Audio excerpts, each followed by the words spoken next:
नमस्कार मेरे विद्यार्थियों, वीके नॉलेज इलेक्ट्रिकल में आप सभी का स्वागत है। बारक एग्ज़ाम स्पेशल इलेक्ट्रीशियन वाले बच्चों के लिए इम्पोर्टेंट क्वेश्चंस है। यदि आप भी बारक का एग्ज़ाम देने वाले हैं तो क्लास को पूरा देखिएगा। सारे क्वेश्चन आपके लिए इम्पोर्टेंट है। हर दिन हर बार आपको कुछ न कुछ नया सिखाने का प्रयास करते हैं। उम्मीद है आप नया सीखते भी होंगे। प्रीवियस क्लासेज को भी आप ज़रूर देखें। बारक के लिए जो स्पेशल सीरीज़ हमने स्टार्ट की थी उसमें ये हमारी सीरीज़ नंबर 3 है। तो आइए आप हमारे साथ जुड़ जाइए और फिर करते हैं आज के प्रश्नों से शुरुआत। चैनल से पहली बार जुड़े हैं तो रिक्वेस्ट रहेगी कि सब्सक्राइब ज़रूर कर लीजिए। हम इसी तरह के कंटेंट इस चैनल पर आपको प्रोवाइड करवाते हैं। वैसे इसमें इलेक्ट्रीशियन ट्रेड के इम्पोर्टेंट क्वेश्चन हैं। आप बारक की नहीं किसी भी एग्ज़ाम की तैयारी करो, जैसे हरियाणा लाइनमैन या कोई और एग्ज़ाम, सबके लिए इम्पोर्टेंट क्वेश्चन है। आइए शुरू करते हैं। इस वीडियो के डिस्क्रिप्शन में लिंक दिया गया है। हमारा एंड्रॉयड ऐप डाउनलोड जरूर कीजिए। ऐप में हर हफ्ते आपको फ्री टेस्ट प्रोवाइड करवाते हैं, तो आप उसे अटेंड कर पाएंगे। टेस्ट आपके लिए अभी भी अवेलेबल है। आइए शुरू करते हैं। ये रहा आज का पहला सवाल आपके सामने। कह रहा है कि आपको एक डायग्राम दिया गया है और खुले सिरों के बीच तुल्य प्रतिरोध ज्ञात कीजिए। इंग्लिश वाले बच्चों के लिए बोलकर बता देता हूँ। जो ओपन टर्मिनल है, तो एक ये ओपन है, एक ये ओपन है। मान लेते हैं ये ए है, ये बी है। कह रहा है कि ओपन टर्मिनल के बीच इक्विवेलेंट रेजिस्टेंस जो है वो उसे बताइए कितना है। बड़ा सिंपल सा है। अब इस तरह से डायग्राम को आप देख रहे हैं तो थोड़ा सा अजीब लग रहा होगा और समझ में नहीं आ रहा है। डायग्राम को थोड़ा अपने हिसाब से बना लेते हैं। मान लीजिए यहाँ से शुरू करते हैं, तो ये रहा एक रेजिस्टेंस, उसके बाद में दो रेजिस्टेंस इस तरह से आ गए, तो कोई बात नहीं, ये लो। फिर यहाँ से इसको जॉइंट करके निकाल देते हैं, ये लो, ये दो टर्मिनल बन गए। अब कितना आसान सा है, मुझे लगता है सबको आराम से समझ में आ रहा है। पहले हम इन दोनों को 2 ओम और 4 ओम का 2 ओम और 4 ओम वाले को टोटल करेंगे और फिर ये 1 ओम के साथ यहाँ पे जो है इसके साथ सीरीज में आएगा, तो टोटल आंसर आ जाएगा।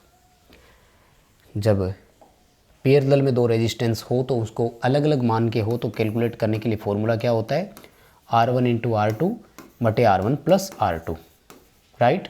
यानी इन दोनों को अगर हम करेंगे तो ये आएगा 8/6। 8/6 को आप अगर हल करते हैं तो ये आपका आंसर आएगा 1.33। 1.33 को 1 ओम के साथ जोड़ दो, आपका आंसर आएगा 2.33 ओम। सिंपल सा क्वेश्चन है। बेसिक अगर आपने डीसी वाला पढ़ा हुआ है तो इस क्वेश्चन में आपको कोई प्रॉब्लम आने वाली है ही नहीं। ठीक, आइए अगले सवाल पर। अच्छा, कई बार बच्चे स्क्रीनशॉट के लिए बोलते हैं, तो देखो समय निकाल कर आप ही ले लिया करो जब स्क्रीन पूरी दिखे। कोई एक मौका तो ऐसा होता ही होगा। सेकंड क्वेश्चन, गैर धात्विक कंड्यूट, इंग्लिश में बोलेंगे नॉन मेटालिक कंड्यूट, जो सामान्यतः आंतरिक वायरिंग में यूज किया जाता है, जो जनरली इंटरनल वायरिंग में यूज करते हैं, वो किसके बने होते हैं। अब देखो सीधी सी बात है कि कंड्यूट होते ही दो प्रकार के हैं। कौन कौन सा, एक तो मेटल कंड्यूट और दूसरा नॉन मेटेलिक। नॉन मेटेलिक में कौन सा काम में लेते हैं, पीवीसी। किसी को कोई समस्या नहीं है। भाई पाइप वायरिंग आपने देखी होगी ना, घरों में हम करते हैं तो पीवीसी के ही कंड्यूट पाइप लेकर आते हैं। या मेटेलिक है तो जीआई के होते हैं, गैल्वेनाइज्ड आयरन होता है। ठीक है, सी उत्तर सही है आपका, पीवीसी आएगा। सिंपल सा ही क्वेश्चन है, ज़्यादा कोई लंबा चौड़ा नहीं है। सवाल देखो अगला, क्वेश्चन नंबर 3। सिंक्रोनस मोटर में वी कर्व में एक्स एक्स पर कौन सा पैरामीटर होता है। देखो पहली बात तो ये पता होनी चाहिए ना कि सिंक्रोनस मोटर का वी कर्व किन के बीच बनता है। फिर वी कर्व बनाना आए तब आप समझ सकेंगे कि कौन सा कहाँ लेते हैं। देखो एक्स एक्सिस ये होता है और इसको हम वाई एक्स मानते हैं। ठीक, एक सिंक्रोनस मोटर का जो वी कर्व होता है वो फील्ड करंट और आर्मेचर करंट के बीच खींचा जाता है। किस एक्साइटेशन पर आर्मेचर कितनी धारा लेता है, याद रखिएगा, इम्पोर्टेंट सवाल बनता है। किस एक्साइटेशन पर आर्मेचर करंट मिनिमम होती है, तो याद रखना लेवल एक्साइटेशन पर, यानी यूनिटी पावर फैक्टर जब हो तब। ठीक है ना, मिनिमम आर्मेचर करंट होती है। पावर फैक्टर लैगिंग हो या लीडिंग हो, आर्मेचर करंट रेटेड मान से हमेशा अधिक होती है, मोर देन रेटेड होती है। तो देखो यहाँ पर लेते हैं फील्ड करंट और यहाँ पर लेते हैं आर्मेचर करंट, तो सी ऑप्शन आ जाएगा, कोई दिक्कत नहीं है। चलिए, मुझे आप सभी एंटी वी कर्व का आंसर करेंगे। सिंक्रोनस मोटर का एंटी वी कर्व किन के बीच बनाया जाता है, और ये अभी नहीं, क्लास पूरी होने के बाद में वो कमेंट करना है जो सेव रहे। उससे क्या, एक तो ये पता लग जाएगा कि कौन कौन बच्चे हैं जो यहाँ तक वीडियोज़ को देख रहे हैं। कई बार हम देखते हैं ना, बस वो आगे कर देते हैं। दूसरा, वो बोर्ड पे लिखी हुई चीज़ को देखते हैं, केवल मैं बोल क्या रहा हूँ वो नहीं सुनते हैं। तो ये चीज़ें हैं। एंटी वी कर्व किन के बीच बनता है, आपको कमेंट करना है। सवाल नंबर 4, त्रिभुजाकार वेव में फॉर्म फैक्टर का मान कितना होता है। देखो, सबसे पहले तो आपसे पेपर में सवाल पूछा जाएगा कि फॉर्म फैक्टर किसका अनुपात है ना। हिंदी में इसे आकृति गुणक या रूप गुणक बोलते हैं।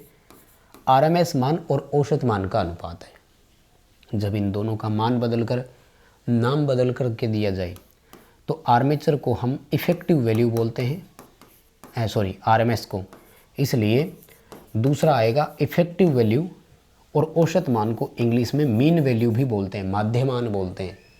तो दो तो परिभाषा आ सकती है, आरएमएस मान या औसत मान का अनुपात, प्रभावी मान और माध्यमान का अनुपात फॉर्म फैक्टर कहलाता है। देखो, ये क्वेश्चन बड़ा आसान है और आपको लग रहा होगा कि क्या स्लो स्लो पढ़ा रहे हो। माय डियर, ये बहुत इंपॉर्टेंट क्वेश्चन है। आज आपकी नींव मजबूत है, स्ट्रॉन्ग है, इसलिए आपको लग रहा है कि आसान है। कोई टाइम में ये टॉप लेवल के क्वेश्चन हुआ करते थे और अभी भी है, आते हैं पेपरों में। तो दो हो गए, यहाँ से छोटे छोटे क्वेश्चन और पूछे जाते हैं, वो बाद में आगे बताएंगे आपको। अब आते हैं तीनों वेव के, साइन वेव, वर्गाकार वेव, त्रिभुजाकार वेव, और अगर याद रख सको तो हाफ वेव का और याद रखना, ठीक है। त्रिभुजाकार वेव का फॉर्म फैक्टर होता है 1.15, साइन वेव का 1.11 और वर्गाकार का 1.0। हाफ वेव वाला आप मुझे कमेंट करेंगे।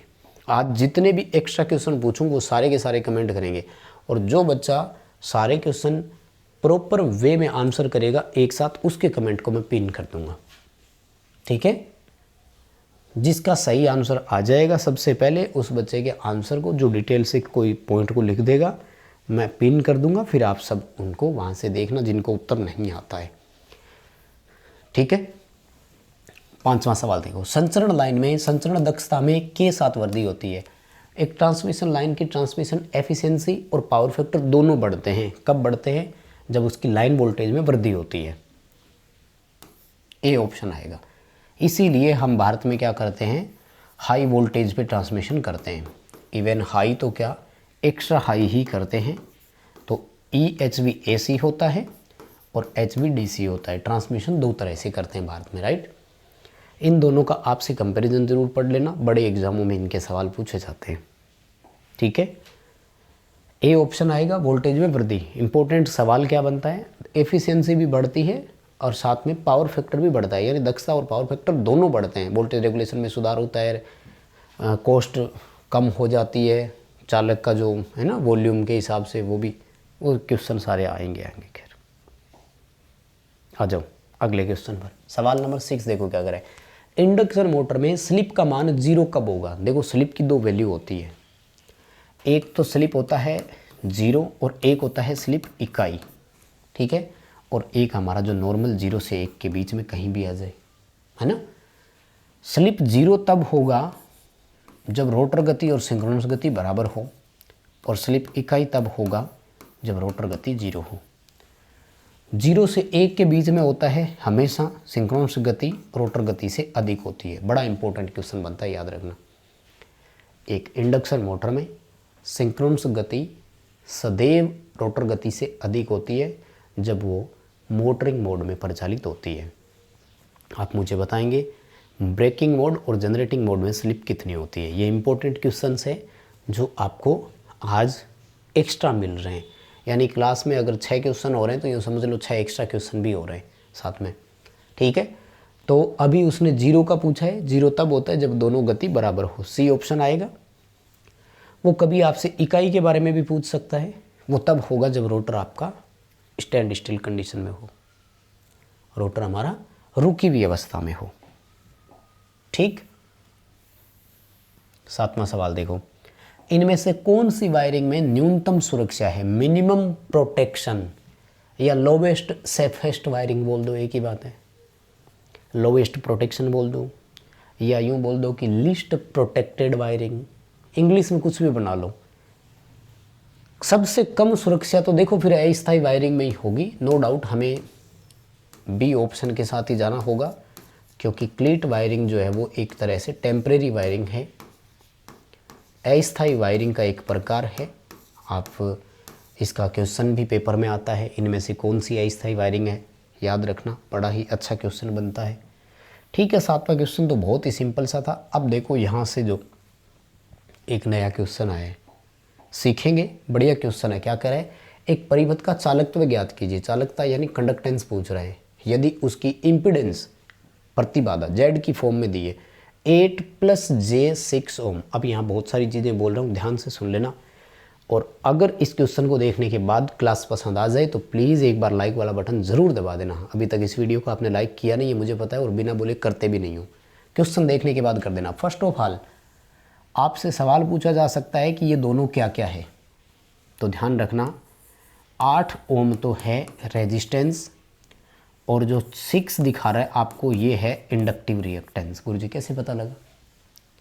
अगर यहाँ प्लस का निशान है तो वो इंडक्टिव है, अगर ये -j6 होता ना तो फिर 6 ओम कैपेसिटिव रिएक्टेंस होता। बताओ बात समझ में आई क्या? DFCCIL सवाल पूछ चुका है ये आपसे, हो गया। सेकंड मेरा क्वेश्चन कि यहाँ पर टोटल इम्पीडेंस है कितना, तो याद रखना Z यहाँ पर जो है वो 10 ओम आएगा, क्योंकि फिर तरीका वही रहेगा R² + XL² और दोनों का अंडर निकालना। यहाँ तक बात सबको समझ में आ गई? सवाल आता है कि जी पूछा गया है। बहुत सारे बच्चों के दिमाग में आ रहा होगा कि जी बराबर 1/r कर देते हैं। गुरुजी R आपने बता ही दिया, 8 ओम यहाँ पर है। नहीं नहीं नहीं नहीं, ऐसा नहीं करना। अगर Z इस फॉर्म में लिख करके दिया है तो एक बात और कंफर्म हो गई है कि ये RL सीरीज सर्किट है। जब इम्पीडेंस इस फॉर्म में बता दे तो समझ लो वो सीरीज सर्किट है। अगर यहाँ पर एडमिटेंस बताया होता ना तब होता पैरेलल सर्किट, और उस समय आपसे सवाल पूछे जाते हैं। तो अब आप ये नहीं कर सकते, तो फिर क्या करें जी? तो ध्यान से सुनिएगा। जी ज्ञात करने के लिए यहाँ पर आपके पास जो फॉर्मूला है वो होता है R/Z²। क्या फॉर्मूला है? R/Z²। इससे कीजिए, आपका उत्तर आ जाएगा। और अगर लग रहा है कि ये पहली बार देखा है तो प्लीज़ कमेंट करके भी बताइएगा, और लाइक तो दबा ही दो अब बटन, ठीक है। देखो रेजिस्टेंस है 8 और Z मैंने आपको बताया कि कितना आ रहा है 10, तो 10 की स्क्वायर करो 100, 8/100 आएगा। P उत्तर करना है। बताओ सवाल समझ में आया क्या? इसी में एक और क्वेश्चन बता रहा हूँ, 9वां सवाल। मान लीजिए वो आपसे ये कहता कि ससेप्टेंस बताइए, BL का मान बताइए कितना है। तो अब भी बहुत सारे बच्चों के दिमाग में आ रहा होगा कि गुरुजी BL ज्ञात करने के लिए 1/XL कर देते हैं। एक दूसरे के इन्वर्स होती है, लेकिन ये सीरीज है तो आप यहाँ ऐसे नहीं कर सकते। तो क्या करें जी? अब आपको यहाँ पर X ज्ञात करने के लिए B ज्ञात करने के लिए X/Z² करना होगा। X कितना है 6 और Z कितना है था 6/100। लेकिन ध्यान से, थोड़ा आराम से, और मान लीजिए 6/100 के 2 ऑप्शन होते तो क्या करते? तो जब इंडक्टिव रिएक्टेंस पॉजिटिव हो तो उसकी ससेप्टेंस नेगेटिव होती है। उत्तर आता -6/100 महो। कितना आता? -6/100 महो। बताओ बात समझ में आई क्या? अगर यहाँ -j6 होता तो ये उत्तर प्लस में होता। कंडक्टेंस रेजिस्टेंस में कोई कन्फ्यूजन नहीं है। BL और BC में ध्यान रखना है, XL पॉजिटिव होता है इसलिए BL नेगेटिव आएगा, ठीक है। XC नेगेटिव होता है इसलिए BC पॉजिटिव आएगा। समझ में आया? इसके लिए तो फिर लाइक वाला आपने दबा ही दिया होगा, ठीक। और जिन बच्चों को लग रहा है कि हमने आज ही देखा है तो वो बताएंगे कमेंट करके हमें, बाद में मैं सबके कमेंट्स पढ़ता हूँ, ठीक है। और देखो रिकॉर्डेड क्लास देने का एक ये फ़ायदा भी होता है कि कोई चोंच पर नहीं है एक्स्ट्रा, सिर्फ पढ़ाई की बात हो रही है, क्वेश्चन पढ़ रहे हैं, आंसर है, जितना बोल रहे हैं एक्स्ट्रा पढ़ाई से रिलेटेड ही बता रहे हैं। आइए अगले सवाल पर। 9वां क्वेश्चन देखो, V10 + 20 sin ω t, ये ओमेगा लिखा हुआ है, थोड़ा सा यूँ होता है, ठीक है, को मापने के लिए निम्न में से किस उपकरण का उपयोग नहीं किया जा सकता? देखो भाई साइन शब्द जब भी आ गया तो ये साइन वेव एसी है, राइट। अब देख लो इनमें से कौन सा जो है वो एसी पर नहीं लगता, वही नहीं लगाएंगे। समझ में तो आ रहा है ना? ठीक है, तो देखो थर्मोकपल एसी डीसी दोनों पर इस्तेमाल हो सकता है, इलेक्ट्रोस्टैटिक भी एसी डीसी दोनों पर हो सकता है, मूविंग आयरन भी एसी डीसी दोनों पर इस्तेमाल कर सकते हैं, पीएमएमसी ओनली ऑन डीसी पर लगता है।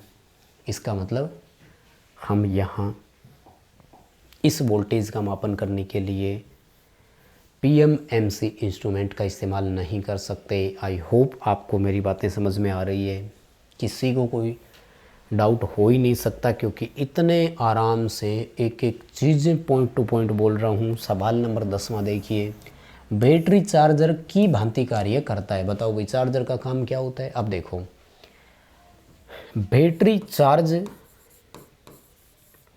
केवल डीसी से होती है, ये ध्यान रखना। किससे होती है? गुरुजी हम तो मोबाइल चार्ज घर में कर लेते हैं ना, और घरों में कौन सी सप्लाई आती है? एसी। बिल्कुल सही बात है आपकी, है कि नहीं? घरों में 240 वोल्ट 50 हर्ट्ज एसी होती है। फिर घर में हम मोबाइल चार्ज कैसे कर रहे हैं? तो इसके लिए हम बीच में चार्जर लगा रहे हैं, और चार्जर के अंदर क्या है? एक ट्रांसफार्मर जो वोल्टेज को स्टेप डाउन कर रहा है, और एक रेक्टिफायर जो एसी को डीसी में बदल रहा है। यानी चार्जर हमारा सेम टू सेम वैसे ही काम कर रहा है जैसे हमारा रेक्टिफायर कर रहा है, क्योंकि उसको भी क्या करना है? एसी को डीसी करना है, और रेक्टिफायर भी कर रहा है। यानी चार्जर और रेक्टिफायर दोनों एसी टू डीसी कर रहे हैं, दोनों का काम एक जैसा है। बताओ बात समझ में आई क्या? नया क्वेश्चन है, लेकिन लग रहा होगा कि कुछ थोड़ा सा अलग आ गया जी, पता नहीं कैसे आ गया, है ना? कोई बात नहीं, जब बोलते हैं तो क्वेश्चन समझ में आ जाता है, इसीलिए तो एक्सप्लेन कर रहे हैं। सवाल देखो 11वां, इनमें से कौन सा एक यूपीएस का भाग नहीं है? फर्स्ट ऑफ ऑल तो पेपरों में यूपीएस के पूरे नाम तक आया हुआ है। अनइंटरप्टेबल पावर सप्लाई होता है, यानी निर्बाध शक्ति आपूर्ति वो करता रहे। भाग नहीं है पूछा, देखो तो यूपीएस में बैटरी भी होगी, इन्वर्टर भी होगा, डीसी को डीसी में कन्वर्ट करने वाला यानी चॉपर सर्किट भी होगा। फ्लाई व्हील का काम नहीं होगा भाई। फ्लाई व्हील कहाँ होगी? फ्लाई व्हील मोटर साइड पे होगा, जहाँ पर गियर सिस्टम और लगता है ना, एक तरह से ब्रेकिंग सिस्टम होता है ये, ठीक है। एक फ्लाई व्हील डायोड भी होता है ना, उसके बारे में थोड़ा सुना हुआ है तो बताना ज़रूर, है ना। फ्री व्हीलिंग डायोड या फ्लाई बैक डायोड के नाम से जानते हैं। किसके लिए लगता है? ये भी क्वेश्चन मैं आपसे कई बार पूछ ही चुका हूँ। क्वेश्चन नंबर 12 देखो, एक 3 फेज इंडक्शन मोटर में नो लोड टेस्ट का मान प्रदान करता है। देखो शून्य भार में, इतना तो सबको पता होगा, मोटर में 2 टेस्ट करते हैं, एक को बोलते हैं रोटर ब्लॉक टेस्ट और दूसरा होता है no load test. No load test स्थिर हानियां ज्ञात करता है, राइट, और स्थिर हानियों में आता है आयरन लॉस। यानी यहाँ पर एक चीज़ तो कंफर्म होगी कि आयरन लॉस उत्तर आएगा। आयरन लॉस का दूसरा नाम होता है कोर लॉस। 50-50 लाइफ लाइन बताता हूँ, ए और बी तो काट दो। रोटर कॉपर लॉस के लिए हमने रोटर ब्लॉक टेस्ट कर लिया था। Stator copper loss I²/R current से आ ही जाता है जब लोड जुड़ा हुआ होता है। तो यहाँ बात अटक गई। 2 चीज़ें बताता हूँ, ध्यान से सुनिएगा। जब मोटर पूरी दक्षता के साथ पूरे लोड के साथ परिचालित हो तो रोटर कोर लॉस को नगण्य माना जाता है। इसके पीछे कारण किसी को याद है तो मुझे कमेंट करके ज़रूर बताना। पता है क्यों? मैं ही बताता हूँ, आप आंसर करेंगे, मुझे विश्वास है। रोटर कॉपर लॉस को नगण्य इसलिए मानते हैं रोटर कोर लॉस को, क्योंकि कोर लॉस लो हानियाँ फ्रिक्वेंसी पर डिपेंड होती है, आयरन और एडी करंट और स्ट्रेसिस दोनों। और हम सब जानते हैं कि रोटर फ्रिक्वेंसी का मान जब पूरी दक्षता के साथ पूरे लोड के साथ मोटर प्रचालित होती है तो बहुत कम, 1 हर्ट्ज 2 हर्ट्ज, क्योंकि वो तो स्लिप पर निर्भर करता है। यानी रोटर में फ्रीक्वेंसी इतनी कम होती है कि रोटर कोर लॉस को हम नगण्य मानते हैं, कैलकुलेट ही नहीं करते कि 1-2% है, छोड़ो इसको। इसका मतलब जो नो लोड पे हम टेस्ट करते हैं उससे स्टेटर की लो हानियाँ पता करते हैं। बात समझ में आ गई होगी, किसी को कोई समस्या नहीं है। अच्छा प्रश्न भी है मुझे लगता है। सवाल देखो 13वां, इनमें से कौन सा सत्य है? चलो ये तो शायद ही बोलने की ज़रूरत हो। फ्रीक्वेंसी बराबर 1/टाइम टाइम होता है, तो हर्ट्ज बराबर 1/सेकंड हो जाएगा, है ना। इसमें से न्यूमेरिकल आएगा, जैसे 50 हर्ट्ज फ्रीक्वेंसी का बताइए जी कि टाइम कितना होगा। तो कमेंट कर देना आप सभी, और उत्तर करना मिली सेकेंड में। क्या करना है? उत्तर मिली सेकेंड में करना है। 50 हर्ट्ज फ्रीक्वेंसी का समय अंतराल बताना है और आंसर मिली सेकेंड में होना चाहिए। आज के क्वेश्चन का आंसर आप 1 2 3 ऐसे लगा करके देंगे, ठीक है। जितने भी एक्स्ट्रा क्वेश्चन मैं आपसे पूछ रहा हूँ, नहीं हो पाएगा किसी से, गलत होगा किसी का, तो मैं अगली क्लास में करवा दूंगा। जैसे नेक्स्ट क्लास हम लेंगे तो उसमें वो कि ये पिछली क्लास में मैंने बोले थे और बच्चों ने आंसर दिए, लेकिन इस क्वेश्चन का आंसर नहीं आ पाया, तो इसका ये आंसर आपको करना है। सवाल देखो, स्थिर चुंबकीय क्षेत्र के कारण उत्पन्न होता है, बताइए भाई। स्थिर चुंबकीय क्षेत्र यहाँ पर इसका मतलब, स्थिर का मतलब वो नहीं कि चुंबकीय क्षेत्र रुका हुआ, जैसे परमानेंट मैग्नेट टाइप बोल दो, वो स्थिर चुंबकीय क्षेत्र कहलाता है। देखो, मैग्नेटिक फील्ड आपका तभी बनेगा जब आपका आवेश मूव करता हो और लगातार मूव करता रहे, कॉन्स्टेंट मूव करना चाहिए, ठीक है ना। जैसे ट्रांसफॉर्मर, उसकी प्राइमरी को अगर हम AC देंगे तो ही वो काम कर रहा है, अगर DC देंगे तो DC में क्या होता है, मेक और ब्रेक के दौरान काम करता है, क्योंकि उस समय मैग्नेटिक फ्लक्स में वेरिएशन आ रहे हैं।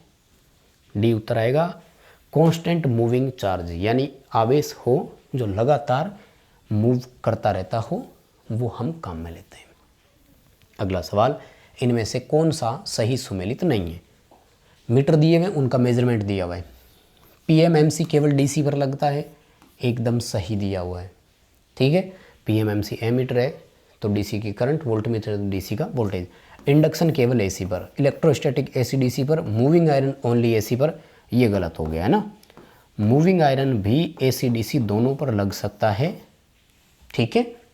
तो बस प्रिय विद्यार्थियों, आज की क्लास यहीं रोकेंगे। बहुत धन्यवाद सभी को यहाँ तक जुड़ने के लिए। लाइक वाला बटन जरूर दबाएंगे, अगर नहीं दबाया तो डिस्क्रिप्शन में लिंक दिया है, हमारा एंड्रॉयड ऐप डाउनलोड कीजिए। इस तरह के क्वेश्चंस, फ्री टेस्ट आपके लिए अवेलेबल है और अपने एग्ज़ाम से रिलेटेड पेड टेस्ट सीरीज़ भी अवेलेबल है, आप चाहें तो उसे ले सकते हैं।